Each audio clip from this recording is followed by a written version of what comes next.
Hello everyone, welcome to online classes. As you all know, जैसा कि आप सब जानते हैं कि हम पढ़ रहे हैं हमारे क्लास 6 का चैप्टर नंबर 4। तो चैप्टर नंबर 4 में हम देखेंगे भूगोल के बारे में। जैसे कि आप जानते हैं भूगोल में हमने कई सारी चीजें देखी, हमने 1, 2, 3 देख ली। आज हम हमारा चैप्टर नंबर 4 देखने वाले हैं जिसमें हम बात करेंगे मानचित्र के बारे में। तो जैसा कि आप सब जानते हैं मानचित्र जो है बहुत ज्यादा इंपॉर्टेंट है। क्यों इंपॉर्टेंट है? क्योंकि मानचित्र एक ऐसी चीज है जो हमें बताती है कि किस तरह से हम जो है भारत का नक्शा, दुनिया का नक्शा, कई सारे जो बड़ी बड़ी चीजें उनको छोटा करके बना रहे हैं ताकि हमें समझने में आसानी हो। तो उन्हीं के बारे में हम देखेंगे कि भाई किस तरह के बड़े बड़े मैप हो सकते हैं, क्या क्या कर सकते हैं हम, और किस तरह से जो है डिवाइड कर सकते हैं, किस तरह से अलग अलग कर सकते हैं भारत के क्षेत्र को। सॉरी, तो ये सारी चीजें जो है हम यहाँ पे देखने का ट्राई करेंगे। चलिए शुरू करते हैं हमारा टॉपिक मानचित्र। तो चलिए शुरू करते हैं हम। आप पिछले अध्याय में ग्लोब के महत्व के बारे में पढ़ चुके हैं। ग्लोब के महत्व पढ़ाया था मैंने आपको। ग्लोब में अध्ययन की कुछ सीमाएं होती हैं। जब हम पूरी पृथ्वी का अध्ययन करना चाहते हैं तब ग्लोब हमारे लिए काफी उपयोगी साबित होता है। लेकिन जब हम पृथ्वी के केवल एक भाग, जैसे मान लीजिए पूरी पृथ्वी जाननी है तो ग्लोब सही है, मगर कुछ एक भाग जानना है, मान लीजिए हमें अपने देश, अपने राज्यों, अपने जिलों, अपने शहरों, अपने गांवों के बारे में अध्ययन करना है, तो ये हमारे लिए उतना उपयोगी साबित नहीं होता ग्लोब। क्योंकि ग्लोब में जो है सिर्फ पूरी दुनिया है, मगर देश के अंदर क्या क्या है वो सब नहीं है। ऐसी स्थिति में हम मानचित्रों का प्रयोग करते हैं। इस वजह से हम क्या करते हैं, मानचित्रों का प्रयोग करते हैं। ठीक है। मानचित्र पृथ्वी की सतह या इसके एक भाग का पैमाने के माध्यम से चपटी सतह पर खींचा गया चित्र है। तो मानचित्र क्या होता है? कुछ नहीं, जो हमारा भारत है, अगर मान लीजिए भारत बनाएंगे तो हम जितना बड़ा है कुछ स्केल रख के छोटा बना देंगे, और ऐसा बनाएंगे कि हमें वैसा ही दिखे। लेकिन एक गोलाकार सतह को पूरी तरह से चपटा करना संभव नहीं है। मान लीजिए कोई गोल सतह है, उसे आप चपटा कैसे करेंगे? ये हमारी अर्थ है, अर्थ पूरी गोल है, ठीक है। अब गोल ग्लोब में यहाँ पे तो ये लगा हुआ है, ठीक है, ये ग्लोब है। तो इस ग्लोब में अगर हम देखेंगे तो इस ग्लोब का क्या कर सकते हैं? इसको तो घुमा सकते हैं, हम घूम जाएगा, और घुमाना नहीं है हमें, इसको चपटा करना है। कैसे करेंगे? बड़ा मुश्किल है, असंभव लग रहा है। हम इसे थोड़ा बड़ा कर देते हैं। तो मानचित्र हमारी विभिन्न जरूरतों के लिए आवश्यक है। देखा जाए तो मानचित्र क्या है? हमारी विभिन्न जरूरतों के लिए आवश्यक है। कुछ मानचित्र जो है वो क्या करते हैं, एक छोटे क्षेत्र को एवं कुछ तथ्यों को दर्शाते हैं। तो क्या है यहाँ पे कि कुछ मानचित्र जो है वो केवल और केवल एक छोटे क्षेत्र को एवं कुछ तथ्यों को दर्शाते हैं। दूसरे मानचित्र में एक बड़ी किताब की तरह तथ्य हो सकते हैं, और दूसरी किताब में क्या हो सकते हैं? एक बड़ी किताब की तरह तथ्य भी हो सकते हैं। जब बहुत से मानचित्रों को एक साथ रख दिया जाता है, मान लीजिए बहुत सारे मानचित्र भारत का, अमेरिका का, बहुत सारे बनाए आपने, उन सबको एक साथ रख दिया तो हमसे तब एक एटलस बन जाता है। क्या बन जाता है? एक एटलस बन जाता है जिसमें सारे के सारे मानचित्र होते हैं। एटलस विभिन्न प्रकारों, अलग अलग पैमाने से खींची गई मापों पर आधारित होता है। मानचित्रों से एक ग्लोब की अपेक्षा हमें ज्यादा जानकारी जो है एटलस से मिलती है। अब मानचित्र विभिन्न प्रकार के होते हैं, तो ग्लोब से ज्यादा जानकारी हमें मानचित्रों से मिलती है। यही यहाँ पे बताने की कोशिश करी गई है कि भाई किस तरह से सारी की सारी चीजें यहाँ पे होती है। अब अगर हम देखें तो ये सब हमने यहाँ पे देख लिया। अब इसके बाद क्या देखेंगे? इसके बाद हम देखेंगे भौतिक मानचित्र। तो मानचित्र तो हमने देखा कि भाई मानचित्र जो है किस तरह से होता है, बट मानचित्र के प्रकार क्या होते हैं वो भी हम यहाँ पे देखने का प्रयास करेंगे। तो चलिए मानचित्र के प्रकार भी हम यहाँ पे देख लेते हैं कि भाई कौन कौन से प्रकार होते हैं मानचित्र के। मानचित्र तो हो गया। तो मानचित्र के जो है 3 तरह के होते हैं प्रकार। पहला है भौतिक मानचित्र। पहला क्या है? पहला है भौतिक मानचित्र। ये क्या है भाई? ये प्रकार है। अब भौतिक मानचित्र में आपको लग रहा है, वर्ड से ही पता लग रहा है, शब्द से पता लग रहा है कि ये क्या है? भौतिक तत्वों की बात करेगा। किसकी बात करेगा? भौतिक तत्वों की बात करेगा। हमें इसके नाम से पता लग रहा है। तो भारत की, सॉरी पृथ्वी की देखते हैं हम यहाँ पे। तो पृथ्वी की प्राकृतिक आकृतियां होती है। पृथ्वी में जो है कई तरह की आकृतियां होती है, आप जानते हैं। पृथ्वी में आपको पर्वत मिलेंगे, पृथ्वी में आपको पठार मिलेंगे, पृथ्वी में आपको मैदान मिलेंगे, नदियां मिलेगी, महासागर मिलेंगे, इत्यादि को दर्शाने वाले मानचित्रों को भौतिक या उच्चावच मानचित्र कहा जाता है। या तो हम भौतिक कहते हैं या फिर उच्चावच मानचित्र कहा जाता है। किसको? भौतिक मानचित्र को। तो ये आपको याद रखना चाहिए कि भाई भौतिक मानचित्र क्या होते हैं। अब आ जाते हैं हम राजनीतिक मानचित्र पे। किस पर? राजनीतिक मानचित्र पे। तो राज्यों, नगरों, शहरों, गांवों और विश्व के विभिन्न देशों व राज्यों तथा उनकी सीमाओं को दर्शाने वाले मानचित्र को राजनीतिक मानचित्र कहा जाता है। राजनीतिक मानचित्र नाम से ही पता लग रहा है कि ये राजनीति के बारे में बात करेगा। अब राजनीति जो है वो सीमाओं पर आधारित होती है। तो यहाँ पे कई सारी भारत की सीमाएं, भारत की चाइना से सीमा लगती है। किस तरह से जो है हमें राजस्थान की कौन कौन से राज्यों से सीमा लगती है। तो राज्यों की बात, नगरों की बात, शहरों की बात, गांवों की बात, विश्व की बात करने वाली मानचित्र को जो है हम राजनीतिक मानचित्र कहते हैं। ठीक है, तो इस तरह से दूसरा प्रकार हो गया आपका राजनीतिक मानचित्र। अब हम देखेंगे मानचित्र का तीसरा प्रकार, वो क्या है? थीमेटिक मानचित्र। क्या होता है थीमेटिक मानचित्र? क्या होता है? कुछ मानचित्र विशेष जानकारियां प्रदान करते हैं। तो कुछ मानचित्र क्या करते हैं? विशेष जानकारियां प्रदान करते हैं। जैसे सड़क मानचित्र, वर्षा मानचित्र, वन तथा उद्योगों आदि के वितरण दर्शाने वाले मानचित्र इत्यादि। तो कई सारे मानचित्र आपको यहाँ पे देखने को मिलेंगे। कुछ मानचित्र जो होते हैं वो विशेष जानकारी प्रदान करते हैं, जैसे कि सड़क मानचित्र, वर्षा मानचित्र, वन, उद्योगों आदि के वितरण दर्शाने वाले मानचित्र इत्यादि। ये सारे के सारे जो है यहाँ पे होते हैं। तो जैसे कि कोई सड़क है, सड़क को कैसे बताएंगे आप? सड़क को बता दीजिए, मान लीजिए ये सड़क है। तो जहां पर भी सड़क होगी इस तरह का आपको देखिए, मान लीजिए कहीं पे रेलवे है, तो रेलवे में पटरी बना देंगे ना। तो पटरी कैसे बनती है? यहाँ पे ये, फिर ये, इस तरह की जो है पटरी बना देंगे। तो वहां पे पता लग जाएगा भाई यहाँ पे तो रेल है, यहाँ पे ये, और कहीं पे रेन होगी तो कहीं पे जो है बादल बना के थोड़ी बहुत रेन ऐसे करवा देंगे, तो वहां पता लग जाएगा भाई यहाँ पे रेन होती है। तो इस तरह से जो है सड़क मानचित्र बनते हैं, रेल मानचित्र, वर्षा मानचित्र हो गए, वन के जंगलों के मानचित्र बनते हैं, उद्योगों के मानचित्र बनते हैं, आदि के वितरण दर्शाने वाले मानचित्र इत्यादि। इस प्रकार के मानचित्र को थीमेटिक मानचित्र कहते हैं। क्या कहते हैं? थीमेटिक मानचित्र। इन मानचित्रों में दी गई सूचना के आधार पर उनका उचित नामकरण किया जाता है। क्या किया जाता है? उनका उचित नामकरण किया जाता है। मानचित्र के 3 घटक है। क्या है? एक तो है दूरी, एक है दिशा और एक है प्रतीक। तो एक तो क्या होती है? एक होती है दूरी, एक होती है दिशा और एक होती है प्रतीक। ये जो है मानचित्र के 3 प्रकार होते हैं। अब यहां पे क्या है भाई? दूरी। दूरी में क्या क्या होता है? मानचित्र एक अनोखा या एक आरेखण होता है। मानचित्र क्या होता है? एक आरेखण होता है जो कि पूरे विश्व या उसके एक भाग को छोटा कर कागज के पन्ने पर दर्शाता है। तो मानचित्र जो है वो एक आरेखण होता है जो कि पूरे विश्व या उसके एक भाग को छोटा कर कागज के एक पन्ने पर दर्शाता है। या यह कह सकते हैं कि मानचित्र छोटे पैमाने पर खींचे जाते हैं। You can say that. लेकिन इसे इतनी सावधानी से छोड़ा या छोटा नहीं किया जा सकता। इससे जो है इतनी सावधानी से हम छोटा नहीं कर सकते ताकि स्थानों के बीच की दूरी वास्तविक रहे। तो जो वास्तविक दूरी है वो भी जरूरी है। यह तभी संभव हो सकता है जब कागज पर एक छोटी दूरी स्थल की एक बड़ी दूरी को व्यक्त करे। मान लीजिए आपका भारत का मानचित्र है, उसमें जो है ये दूरी है, ये एक्चुअल दूरी है, ये रियल, ये वास्तविक दूरी है। अब आपको मानचित्र बताना, इतनी बड़ी दूरी कौन बताया? तो आपने क्या किया? इतनी सी दूरी बता दी, बोल दिया यही है इतनी बड़ी। तो आपने क्या? छोटी दूरी को बड़ी दूरी बता दिया। तो इसलिए इस उद्देश्य के लिए एक पैमाना चुना जाता है कि भाई पैमाना चुनते हैं कि भाई ये जो है हमने देख लिया कि भाई ये कितना 1 किलोमीटर है, हमने इसको 1 सेंटीमीटर कर दिया।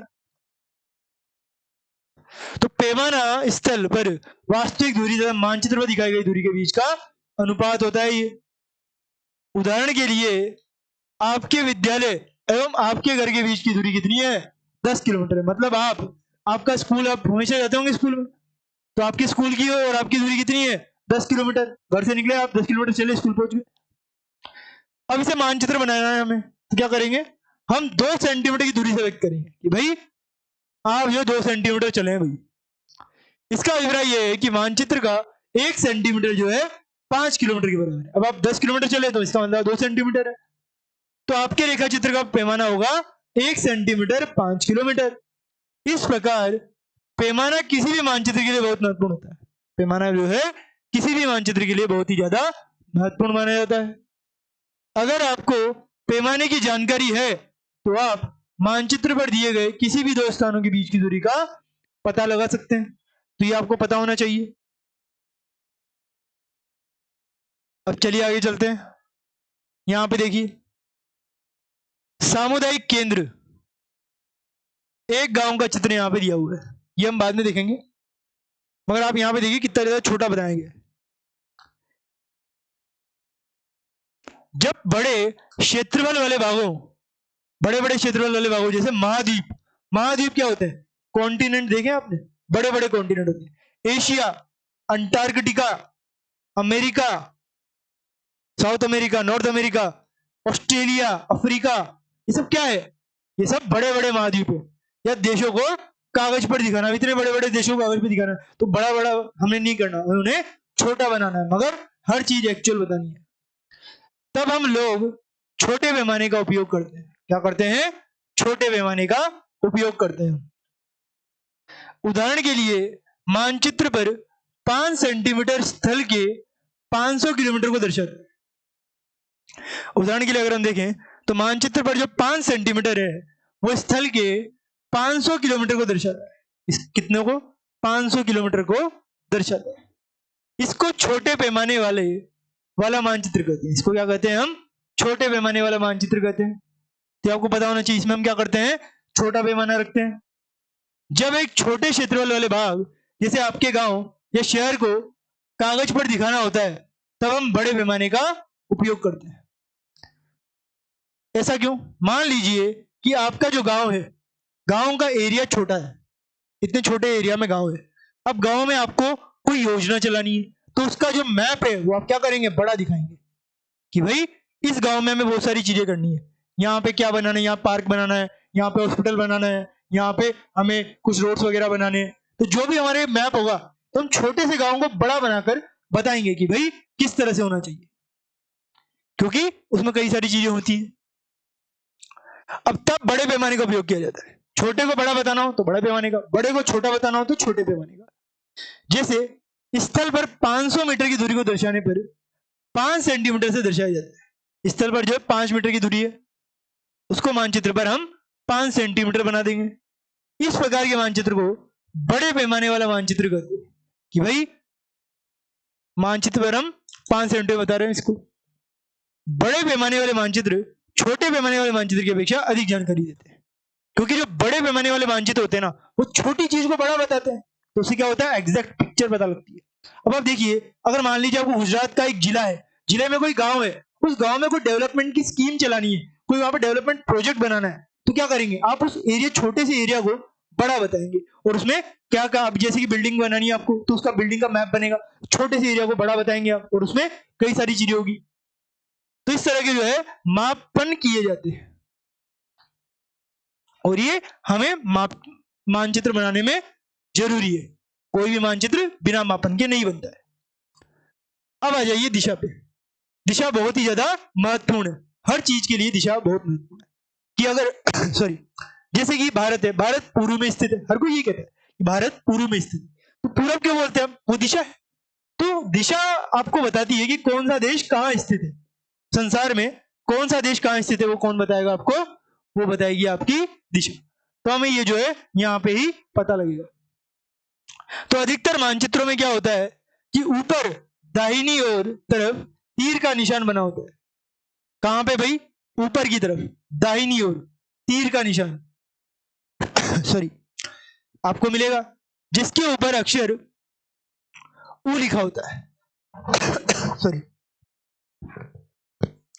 मतलब कि आप ये देखिए, यहां पे आप देखिए कोई मानचित्र है या फिर कुछ भी है, आपको ऊपर लगेगा यहाँ पे, तो आपको नॉर्थ होता है, हिंदी में अगर लिखे तो ऊ लिखा होता है, मतलब उत्तर। यह तीर का जो निशान है ये उत्तर दिशा को दर्शा रहा है कि भाई आप उत्तर की तरफ हो। इसे जो है उनर रेखा भी कहते हैं। क्या कहते हैं इसको? उनर रेखा भी। याद कर लीजिए, आपसे पूछा जा सकता है कि भाई जो उत्तर दिशा बताती है वो रेखा कौन सी होती है? वो है उनर रेखा। अब आप उत्तर के बारे में, उनर या फिर ये शायद उनर ना होगा, उत्तर होगा, तो उत्तर दिशा कहते हैं, उत्तर रेखा कहते हैं। जब आप उत्तर के बारे में जानते हैं तब आप दूसरी दिशाओं जैसे पूरब पश्चिम दक्षिण के बारे में भी पता लगा सकते हैं। कैसे? अब देखिए, आप एक चीज आपको पता है, सूरज कहाँ निकलता है? सूरज निकलता है पूरब दिशा में। आप खड़े हो जाइए सूरज के सामने, तो क्या होगा? आपको जहां सूरज दिखे वो क्या हो गई? आपकी पूरब दिशा हो गई। अब वो पूरब हो गई तो उसके विपरीत कौन सी होगी? उसके विपरीत होगी पश्चिम दिशा। तो इस तरह से आपको पूरब पश्चिम का पता लग गया। अब ये जो उत्तर दक्षिण बचा उसके लिए क्या होगा? उसके लिए आपके पास कंपास होता है ना, वो कंपास क्या करता है? हमेशा उत्तर दक्षिण दिशा में ही रहता है। एक जगह नॉर्थ, एक जगह साउथ, मतलब एक जगह उत्तर, एक जगह दक्षिण, हमेशा कंपास वही करता है। तो उस कंपास से क्या पता लगता है कि भाई उत्तर दिशा कौन सी है और दक्षिण दिशा कौन सी है। ठीक है, तो ऐसा क्यों? कंपास ऐसा क्यों करता है? क्योंकि मैग्नेट होता है। आप जानते हैं कि हमारे यहाँ मैग्नेटिक फील्ड होती है, हमारे अर्थ में मैग्नेटिक फील्ड है। इस वजह से कंपास में वो मैग्नेटिक फील्ड का एग्जैक्ट डायरेक्शन पता लग जाता है, क्योंकि उसमें ही मैग्नेट होता है, इस वजह से। अब चित्र 4.2 देखते हैं। में चार दिशा उत्तर दक्षिण पूरब पश्चिम को दिखाया गया है। तो यहां पे तो नहीं है वो चित्र, फिर भी आप देख लीजिए, यहां पे है ये रहा। 4.2 नहीं लिख रहा, मगर यहां पे ये है। अगर आप इसको हटा दें, अगर आप क्या करें, इसको हटा दें, तो यहां पे आप देखिए, ये उत्तर दिशा, ये दक्षिण दिशा, पूरब पश्चिम यहां पे आपको दिख रहा है। अब यहां पे देखिए, दक्षिण पश्चिम, दक्षिण पूरब, दक्षिण उत्तर, ये क्या है? तो ये चार दिशाएं तो हमने देख ली, उत्तर दक्षिण पूरब पश्चिम। वे प्रधान दी बंधु कहते हैं इन्हें। इन्हें जो है क्या कहते हैं? दिग्बंधु प्रदान कहते हैं। ठीक है, ये आपको याद रखना है, पूछा जा सकता है आपसे। इस बीच की चार दिशाएं, इनके बीच में देखिए आप, ये चार दिशाएं तो आपको दिख रही है, बीच में भी चार दिशाएं, वो कौन सी है? एक है उत्तर पूर्व, ये देखिए उत्तर है, उत्तर के पास में ये दिशा है, कौन सी? उत्तर पूर्व। क्या है भाई? ये हो गई आपकी उत्तर पूर्व। आप क्या कहेंगे? आपके उत्तर के कौन सी तरफ? उत्तर के अगर आप देखें, उत्तर के बाएं तरफ जो है उत्तर पूर्व दिशा है। दक्षिण पूर्व, ये रहा दक्षिण, ये रहा पूर्व, तो आप क्या कहेंगे कि भाई दक्षिण के बाएं तरफ दक्षिण पूर्व दिशा है। और फिर आप क्या कहेंगे? दक्षिण पश्चिम, ये रहा दक्षिण पश्चिम, सॉरी ये पूर्व है, ये पश्चिम है, तो ये जो है दक्षिण पूर्व है और ये क्या है? दक्षिण पश्चिम। यहाँ पे शायद मैं गलत बोल गया, तो यहाँ पे जो है क्या है? एक तो है उत्तर पश्चिम और ये है दक्षिण पश्चिम और ये है दक्षिण पूर्व। ठीक है, तथा उत्तर पश्चिम, उत्तर पश्चिम क्या है? उत्तर पश्चिम ये था जो मैंने आपको बता दिया, उत्तर पूर्व ये है। तो उत्तर पूर्व पहले ये, दक्षिण पूर्व फिर ये, फिर दक्षिण पश्चिम फिर ये, फिर उत्तर पश्चिम ये। ठीक है, मैंने आपको यहां से बता दिया ये उत्तर पूर्व, जबकि इधर से शुरू हुआ। ठीक है, तो इस तरह से जो है ये चार दिशाएं और होती है, ये आपको पता होना चाहिए। और ये हमेशा बीच से निकलती है, एकदम बीचों बीच। जैसे 90 डिग्री का एंगल होता है ना, उसकी अगर बीच में से कोई रेखा निकलती है तो वो 45 डिग्री का एंगल बनाती है, कोण बनाती है। कितने का? 45 का। तो वही यहां पे होगा, और जो बीच में से निकलेगी 45 का निकाल के, वही आपकी उन दोनों के बीच की दिशा होगी। इन बीच वाली दिशाओं की मदद से किसी भी स्थान की सही स्थिति का पता लगाया जा सकता है। किसी भी स्थान की, आप देखिए, अगर आप कहां खड़े हैं वो पता लगाना है, सूरज के सामने खड़े हो जाइए, पूर्व दिशा पता लग जाएगी, पश्चिम दिशा पता लग जाएगी। कंपास रख लीजिए अपने हाथ में, उत्तर और दक्षिण दिशा पता लग जाएगी, या फिर मैग्नेट रख लीजिए, जिस तरह से मैग्नेट की होगी उस तरह का आपको जो है उत्तर पश्चिम दिशा पता लग जाएगी। कई सारी चीजें जो है इस वजह से पता लगती है आपको। अब चित्र 4.1 से निम्नलिखित दिशाओं का पता लगाइए। ये कंपास है। विकास के घर से सामुदायिक केंद्र तथा खेल के मैदान की दिशा, दुकानों से विद्यालय की दिशा आप किस तरह से पता कर सकते हैं कि भाई कौन सी दिशा में जाए कि दुकान से विद्यालय पहुंच लिया जाए, कौन सी दिशा में जाए कि भाई सामुदायिक केंद्र और खेल के मैदान में पहुंच लिया जाए। तो इस तरह की दिशाएं आप पता लगा सकते हैं। मैंने बता दिया आपको किस तरह से आपको पता लगानी है उत्तर पश्चिम दिशा। आजकल बड़ा इजी है, क्योंकि सूरज होता है पूर्व में, और वहां से आपको हमेशा पूर्व दिशा पता लग जाती है। पश्चिम में कभी सूर्य उगता नहीं है। हम दिक् सूचक की सहायता से किसी स्थान की दिशा पता लगा सकते हैं। दिक् सूचक क्या होता है? वही कंपास। यह एक यंत्र है। क्या है ये? एक यंत्र है जिसकी सहायता से मुख्य दिशाओं का पता लगाया जा सकता है या फिर लगाया जाता है। इसकी चुंबकीय सुई की दिशा हमेशा उत्तर दक्षिण दिशा में होती है। क्यों होती है? आप कहेंगे कि भाई क्यों होती है? ये उत्तर पश्चिम में, उत्तर दक्षिण में क्यों होता है? कारण है, कारण ये हमारी अर्थ जो है, हमारी जो पृथ्वी है, उसका चुंबकीय क्षेत्र होता है, मैग्नेटिक फील्ड होती है। इस वजह से वो मैग्नेट जो है उत्तर दक्षिण दिशा में आपको देखेंगे हमेशा रहती है, क्योंकि हमारे खुद की एक मैग्नेटिक फील्ड है, चुंबकीय क्षेत्र है। कंपास हम मैग्नेट भी यूज कर सकते हैं, मगर कंपास क्यों करते हैं? क्योंकि कंपास में चुंबकीय क्षेत्र थोड़ा ज्यादा होता है, इस वजह से वो एग्जैक्ट बताता है कि भाई नॉर्थ साउथ का, वरना एग्जैक्ट चुंबक आपको खुला नहीं बताएगा। इस यंत्र की मदद से ही बता पाता है, क्योंकि इसमें चुंबकीय क्षेत्र थोड़ा सा ज्यादा होता है जो अर्थ के चुंबकीय क्षेत्र से कनेक्टेड होता है। अब आ जाइए प्रतीक के बारे में बात करते हैं। प्रतीक क्या होता है? ये कोई प्रतीक कोई और चीज नहीं है। आप जब भी किसी मानचित्र को बनाएंगे तो उसमें किसी को रेलगाड़ी को बताना है, किसी रोड को बताना है, आपको किसी, है ना, मान लीजिए किसी पार्क को बताना है, किसी हाथी को बताना है, किसी जानवर को बताना है, किसी जंगल को बताना है, रेगिस्तान बताना है। तो जो भी चीजें आपको बतानी है, माउंटेन या पहाड़ बताने, पठार बनाना, इन सबके लिए अलग अलग चिन्हों का प्रयोग किया जाता है। चिन्हों मतलब प्रतीकों का प्रयोग किया जाता है। तो उनके बारे में यहाँ बताया गया है कि भाई कौन कौन से प्रतीकों का प्रयोग आप मानचित्र को बनाने के लिए कर सकते हैं। तो यह किसी भी मानचित्र का तीसरा प्रमुख घटक है। तो मानचित्र के कौन कौन से घटक हमने देखे? बहुत सारे घटक देख लिए हमने। हमने दूरी देखी, हमने क्या देखी? हमने दूरी देखी, हमने मापन देखी, हमने दूरी देख ली, उसके बाद दिशा देखी, दिशा के बाद हम प्रतीक देखे। ठीक है, सब कुछ मानचित्र में आता है, और बहुत सारे देशों के मानचित्र मिला दे एटलस बन जाता है। ठीक है, तो किसी भी मानचित्र पर वास्तविक आकार एवं प्रकार में विभिन्न आकृतियों जैसे भवन, सड़कें, पुल, वृक्ष, रेल की पटरियां, कुएं को दिखाना संभव नहीं होता। इन सबको आप बड़े बड़े बना के दिखा सकते नहीं है, तो इनको कुछ प्रतीक दे दिए जाते हैं कि भाई अगर पहाड़ बनाना है तो पहाड़ कैसा होता है? ऐसा होता है कि यहाँ पे ये लगा दो, ये पहाड़ हो गए। तो जहां पर भी पहाड़ होगा छोटे छोटे ये बना दो कि भाई यहाँ पे पहाड़ होता है। तो सिर्फ एक छोटे को बनाने से आपको पता लग जाएगा कि भाई पहाड़ यहाँ पे। इस वजह से हम उन्हें बनाते हैं। अब इसलिए वे निश्चित अक्षरों, एकदम निश्चित होते हैं अक्षर, इनको चेंज नहीं किया जाता। छायाओं, रंगों, चित्रों तथा रेखाओं का उपयोग करके दर्शाया जाता है। ठीक है, ये प्रतीक कम स्थान में अधिक जानकारी प्रदान करते हैं। What are they providing? क्या प्रोवाइड करते हैं वो? क्या बताते हैं? वो बताते हैं कि जितने भी प्रतीक है वो स्थान में अधिक जानकारी प्राप्त करते हैं। कैसे? जैसे कि रेलवे लाइन है, बड़ी line, motor line, railway station, जो भी है, ये देखिए बड़ी लाइन ऐसे बनाएंगे, मीटर लाइन और रेलवे स्टेशन। तो जहां पर भी इस तरह के प्रतीक होंगे आपको पता लग जाएगा कि भाई क्या है यहाँ पे। इन प्रतीकों के इस्तेमाल के द्वारा मानचित्र को आसानी से खींचा जा सकता है।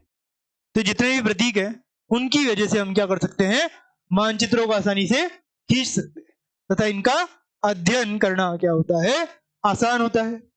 अगर आप एक क्षेत्र की भाषा को नहीं जानते हैं तथा आप किसी से दिशाओं के बारे में भी नहीं पूछ सकते हैं, तब आप इन चित्रों को या इन चित्रों की सहायता के द्वारा मानचित्र से जानकारी प्राप्त कर सकते हैं। मान लीजिए आपको कोई दिशा बताने वाला नहीं है, तो आप कैसे दिशा पता करेंगे? इन मानचित्रों के कारण ही आपको दिशा पता होगी। आप देखें जितने भी यात्री होते हैं उनके पास नक्शे होते हैं, मानचित्र होते हैं। क्यों? क्योंकि उससे चीजें पता लगती है। जितने भी आप पार्क देंगे वहां बड़े बड़े बोर्ड लगे होते हैं, और बोर्ड में भी नक्शा होता है कि भाई पार्क का ये बोर्ड है, पार्क में ये नक्शा है, पार्क में ये जगह है जहां पे जो भी चीजें हैं। तो सब चीजें मानचित्र से पता लग जाती है। तो मानचित्र की एक विश्वव्यापी भाषा होती है। मानचित्र की क्या होती है? एक विश्वव्यापी भाषा होती है, जो आपको यहां से देखने को मिलेगी। तो कई सारी चीजें जो है यहाँ पे हमें देखने को मिल जाती है, जिसे सभी आसानी से समझ सकते हैं। इन प्रतीकों के उपयोग के संबंध में एक अंतरराष्ट्रीय सहमति है। ये रूढ़ प्रतीक कहे जाते हैं। कुछ रूढ़ प्रतीक चित्र 4.3 में दिए गए हैं, ये आप देख रहे हैं। तो सारे के सारे अंतरराष्ट्रीय रूप से जो है माने गए हैं। इस वजह से जब भी ये मानचित्र अंतरराष्ट्रीय वाले भी देखते हैं तो भी मान जाते हैं, क्योंकि ये अंतरराष्ट्रीय में जो पूरे विश्व में मान जाते हैं वही हमने भी माने हैं। तो ये हमने देख लिया प्रतीक। अब कई रंगों में किस तरह से और क्या क्या होता है और किस तरह से इनके रेखा चित्र खाका तैयार किए जाते हैं और किस तरह के क्वेश्चन आंसर्स होते हैं, वो हम देखेंगे हमारे नेक्स्ट पार्ट में। तब तक के लिए thank you very much, have a nice day.